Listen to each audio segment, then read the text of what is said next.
السلام علیکم دوستو، قصے اردو کے جہاں چینل میں ایک بار پھر خوش آمدید۔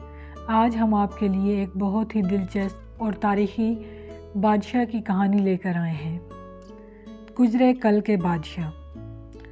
اگر آپ کو ہماری کہانیاں اچھی لگتی ہیں تو آپ برائے مہربانی ہمارے چینل کو سبسکرائب کر لیں اور ساتھ موجود بیل آئیکن کو ضرور دبا لیں تاکہ ہماری آنے والی ہر نئی کہانی آپ کو بآسانی مل سکے۔ گزرے کل کے بادشاہ اور اسی کے سلطنت کے بادشاہ کو ایک نظر دیکھ لیا جائے۔ وقت کیسے آگے نکل آیا۔ سعودی بادشاہ شاہ فیصل شہید ایک سرکاری دورے پر برطانیہ تشریف لے گئے۔ کھانے کی میز پر انتہائی نفیس برتنوں کے ساتھ چمچے اور کانٹے بھی رکھے ہوئے تھے۔ دعوت شروع ہوئی۔ سب لوگوں نے چمچے اور کانٹے استعمال کیے، لیکن شاہ فیصل نے سنت نبوی کے مطابق ہاتھ ہی سے کھانا کھایا۔ کھانا ختم ہوا تو کچھ صحافیوں نے شاہ فیصل سے چمچہ استعمال نہ کرنے کی وجہ پوچھی۔ شاہ فیصل نے کہا، میں اس چیز کا استعمال کیوں کروں جو آج میرے منہ میں ہے اور کل کسی اور کے منہ میں جائے گا۔ یہ ہاتھ کی انگلیاں تو میری اپنی ہیں، یہ تو ہمیشہ میرے منہ میں جائیں گی، اس لیے میں اپنے ہاتھ سے کھانے کو ترجیح دیتا ہوں۔ ایک دفعہ امریکی صحافیوں کا ایک وفد سعودی عرب دورے پر آیا، وہاں ایک ہفتہ ٹھہرا۔ اس دوران وفد کے ارکان نے سعودی عرب میں امن و امان کی صورتحال کا جائزہ لیا۔ انہوں نے اس چیز کو شدت سے محسوس کیا کہ سعودی عرب میں چوری کرنے والے کے ہاتھ سزا کے طور پر کاٹ دیے جاتے ہیں۔ انہیں لگا یہ سراسر زیادتی ہے، انسانی حقوق کے تقاضوں کے خلاف ہے۔ وفد کو یہ بھی معلوم ہوا کہ دوہرے جرائم میں مجرموں کو سرعام کوڑوں کی سزائیں دی جاتی ہیں۔ امریکہ میں تو ایسی سزاؤں کا تصور بھی نہیں تھا۔ وفد کی ملاقات شاہ فیصل سے طے تھی۔ ملاقات کے دوران ایک صحافی نے شاہ فیصل سے ان سزاؤں کا ذکر کیا کہ اتنی سخت سزائیں آپ نے کیوں رکھی ہیں، یہ تو سراسر انسانی حقوق کے خلاف ہیں۔ صحافی کے اس چبھتے سوال سے شاہ فیصل کے چہرے پر کوئی شکن دیکھنے میں نہیں آئی، بلکہ انہوں نے اس صحافی کی بات کو تحمل سے سنا۔ جب وہ صحافی اپنی بات مکمل کر چکا تو شاہ فیصل چند سیکنڈ خاموش رہے۔ صحافی یہ سمجھا کہ اس نے شاہ فیصل کو لاجواب کر دیا۔ کچھ دیر رک کر شاہ فیصل بولے، کیا آپ لوگ اپنی بیگمات کو بھی ساتھ لے کر آئے ہوئے ہیں؟ کچھ صحافیوں نے ہاں میں سر ہلائے۔ اس کے بعد شاہ فیصل نے کہا، ابھی آپ کا دورہ ختم ہونے میں چند دن باقی ہیں۔ آپ اپنی بیگمات کے ساتھ شہر کے سونے کی مارکیٹ میں چلے جائیں اور اپنی خواتین سے کہیں کہ وہ اپنی پسند سے سونے کے زیورات کی خریداری کریں۔ ان سب زیورات کی قیمت میں اپنی جیب سے ادا کروں گا۔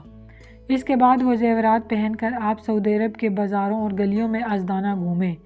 ان زیورات کی طرف کوئی میلی آنکھ سے بھی نہیں دیکھے گا۔ 2 دن بعد آپ امریکہ واپس جائیں۔ کیا وہ زیورات پہنے ہوئے آپ اور آپ کی خواتین بلا خوف و خطر اپنے اپنے گھروں کو پہنچ جائیں گے؟ جب شاہ فیصل نے صحافیوں سے یہ پوچھا تو سارے صحافی ایک دوسرے کے منہ تکنے لگے۔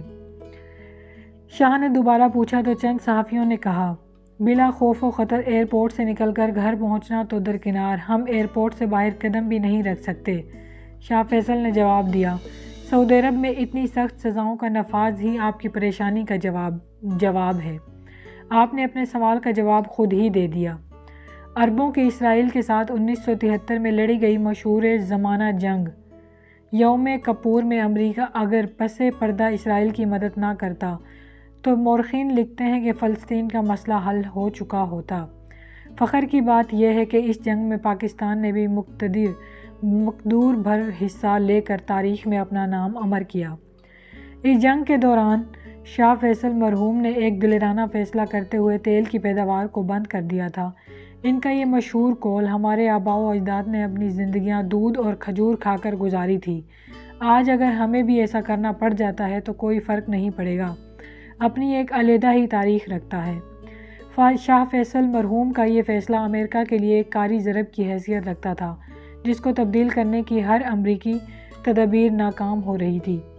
امریکی وزیر خارجہ نے شاہ فیصل مرحوم سے 1973 میں اسی سلسلے میں ملاقات کی۔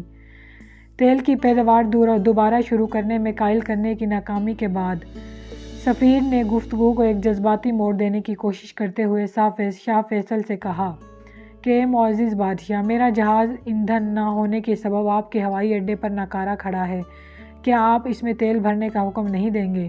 دیکھ لیجئے کہ میں آپ کو اس کی ہر قسم کی قیمت ادا کرنے کے لیے تیار بیٹھا ہوں۔ وزیر نے خود لکھا ہے کہ میری اس بات سے فیصل مرحوم کے چہرے پر کسی قسم کی کوئی مسکراہٹ تک نہ آئی، سوائے اس کے کہ انہوں نے اپنا جذبات سے عاری چہرہ اٹھا کر میری طرف دیکھا اور کہا، میں ایک عمر رسیدہ اور ضعیف آدمی ہوں، میری ایک ہی خواہش ہے کہ مرنے سے پہلے مسجد اقصی میں نماز کی 2 رکعتیں پڑھ لوں۔ میری اس خواہش کو پورا کرنے میں تم میری کوئی مدد کر سکتے ہو؟ بس یہی وجہ تھی کہ شاہ فیصل اپنے دور کے ایک بہترین بادشاہ تھے اور ان کی باتیں آج بھی مشہور ہیں۔ لوگ انہیں اچھے الفاظ میں یاد کرتے ہیں، ورنہ اس سے بعد آنے والے سعودی حکمرانوں کے تو آپ حال دیکھ ہی چکے ہیں، ان کو تو کوئی پڑی ہی نہیں ہے، بالکل ایسے ہی جیسے باقی مسلمان حکمران بالکل ناکارہ ہو چکے ہیں۔